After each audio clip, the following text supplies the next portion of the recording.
নির্বাচন কমিশনের নামে এফআইআর করা যায় কি বলছে আইন জানুন।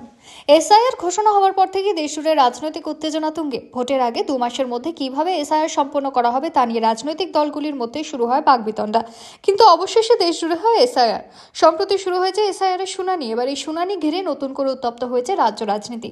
এসআইআর শুনানির নোটিশ পাওয়ার পর রাজ্যের বিভিন্ন জেলা আতঙ্কের ছবি সামনে এসেছে। অভিযোগও উঠেছে এই নোটিশের চাপে এখনো পর্যন্ত 3 জনের মৃত্যু হয়েছে। এই ঘটনার দায়ে এবার প্রধান নির্বাচন কমিশনার জ্ঞানেশ কুমার এবং বাংলার মুখ্য নির্বাচনী আধিকারিক মনোজ আগরওয়ালের বিরুদ্ধে পুলিশে অভিযোগ দায়ের হয়েছে।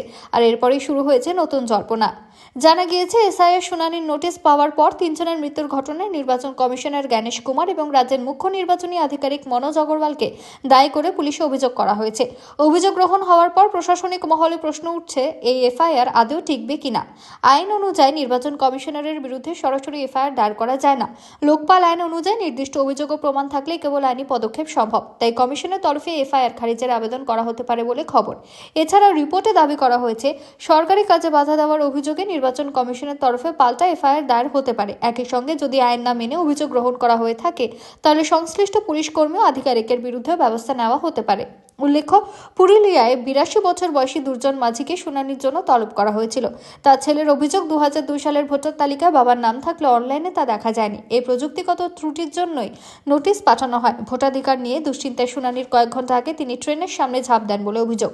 এছাড়া হাওড়ার 64 বছর বয়সী জামায়াত আলী শেখ নোটিশ পাওয়ার পরপরই মারা যান।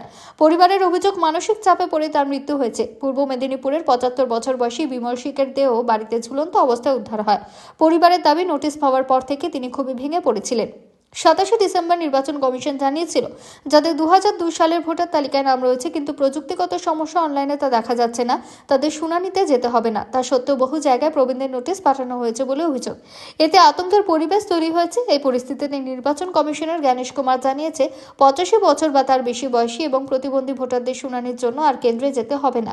তাদের বাড়িতেই শুনানি প্রক্রিয়া সম্পন্ন করা হবে।